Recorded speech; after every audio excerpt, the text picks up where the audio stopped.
Hai teman-teman yang berbahagia, berjumpa kembali dengan saya, Dr. Andri, spesialis kedokteran jiwa dari Omni Hospital Alam Sutera Tangerang. Pada kesempatan kali ini, di akhir pekan, saya ingin sedikit berbagi tentang bagaimana kita menghadapi pasien yang mengalami masalah gangguan kejiwaan.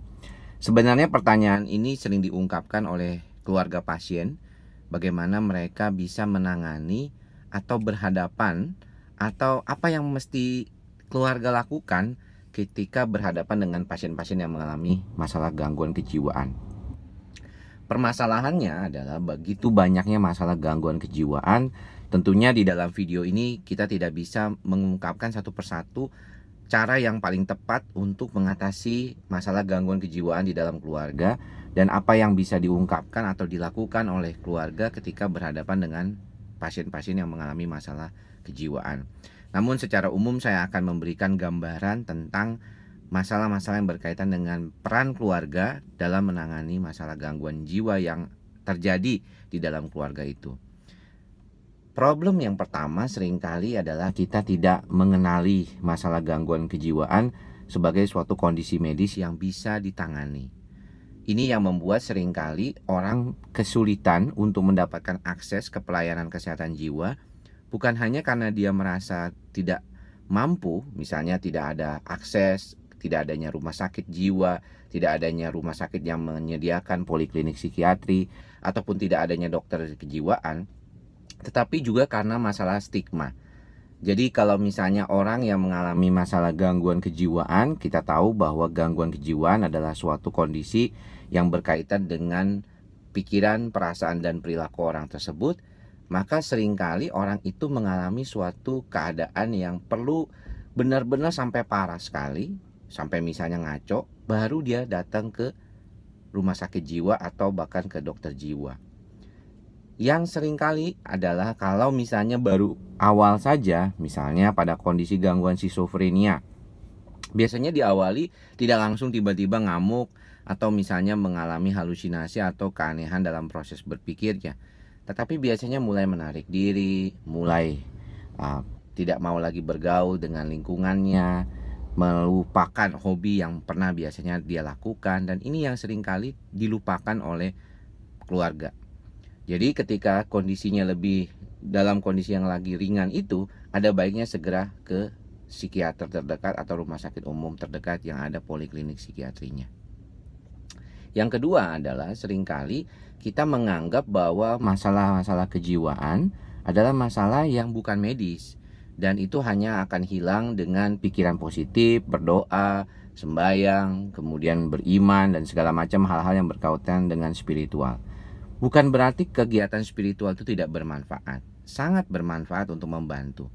Namun kita tahu bahwa masalah kejiwaan, masalah yang terjadi dalam perilaku dan perasaan manusia adalah suatu kondisi yang terkait dengan fungsi otak. Kita berpikir, saya membuat video YouTube ini, saya berbicara dengan teman-teman sekalian di sini, itu semua adalah proses otak saya. Bagaimana saya menyimpan informasi, merecallnya kembali, mengungkapkannya dengan bahasa Indonesia bukan dalam bahasa Inggris, kemudian juga menatap kamera seperti ini semua adalah proses pikiran kita. Jadi adalah kerja dari sistem saraf pusat kita di otak kita. Dan inilah yang juga terjadi pada pasien yang mengalami gangguan kejiwaan. Pasien gangguan kejiwaan adanya masalah di dalam otak ini.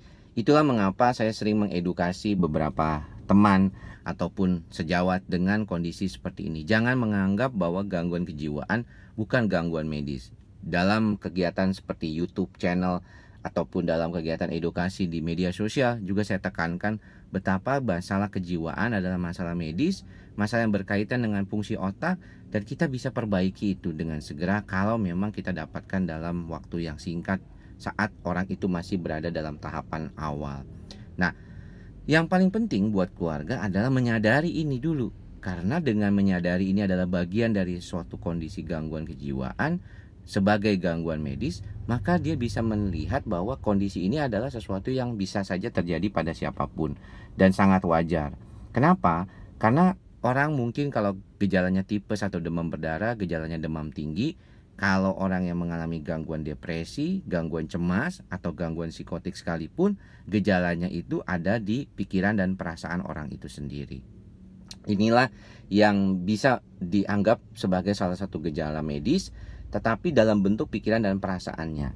Nah, ketiga poin yang terakhir adalah bagaimana kita bisa berempati dan mendukung orang-orang yang mengalami masalah kejiwaan.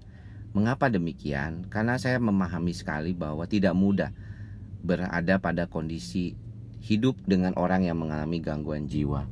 Contohnya kalau orang cemas saja, di mana-mana dia takut, kemana-mana dia khawatir, dia selalu berpikir yang negatif tentang kehidupannya, dia terlalu berpikir negatif tentang orang-orang terdekatnya, dan juga bagaimana dia berpikir terhadap diri dia dan lingkungannya itu mempengaruhi orang-orang terdekatnya, termasuk pasangannya maupun orang tuanya.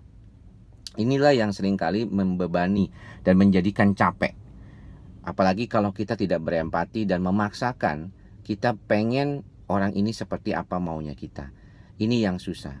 Maka dari itu biasanya dalam prakteknya kita belajar bahwa pertama saya dalam artian ini keluarga, saya harus berempati dulu kepada pasien yang mengalami masalah gangguan kejiwaan. Saya harus mempunyai perasaan mampu menerima mereka apa adanya dan menerima bahwa ini adalah suatu kondisi medis terkait dengan pikiran dan perasaan orang tersebut. Jadi tidak ada bedanya dengan gangguan medis seperti demam ataupun sakit kepala keluhannya, tapi ini keluhannya di pikiran dan perasaan. Dan pengobatan serta dukungan yang baik itu akan membantu proses penyembuhan dari masalah gangguan kejiwaan termasuk cemas, depresi maupun psikotik dengan lebih baik. Memang ada beberapa kondisi gangguan kejiwaan yang sulit seperti gangguan kepribadian, di mana orang itu biasanya sangat-sangat sering kali menjadikan pasangannya atau orang-orang sekitarnya itu mengalami masalah kejiwaan juga. Dan ini tentunya perlu penanganan segera oleh dokter jiwa dan juga psikolog untuk saling membantu memperbaiki kondisi dan membuat orang itu bisa beradaptasi. Bukan hanya sebagai pasien tetapi juga pasangannya juga bisa beradaptasi dengan orang tersebut. Demikian apa yang bisa saya sampaikan secara singkat dan general. Saya tahu ini sangat umum. Jadi saya berharap teman-teman yang mempunyai masalah dengan kejiwaan segera berobat. Bagi teman atau pasangan dari pasien gangguan jiwa bisa memberikan dukungan yang baik kepada teman-teman yang mengalami gangguan kejiwaan. Dan jangan lupa untuk bertanya kepada dokter Anda apa yang mesti Anda lakukan kalau sedang berhadapan dengan orang-orang yang mengalami masalah kejiwaan. Saya berharap kita semua bisa mendukung, tetap menyuarakan pentingnya kesehatan jiwa bagi kehidupan kita di dalam kehidupan sehari-hari. Demikian apa yang saya bisa sampaikan. Silakan subscribe dan like video YouTube channel saya Andri Psikosomatik untuk mendapatkan video-video terbaru setiap minggunya. Sampai bertemu di video yang lainnya. Salam sehat jiwa. Bye-bye.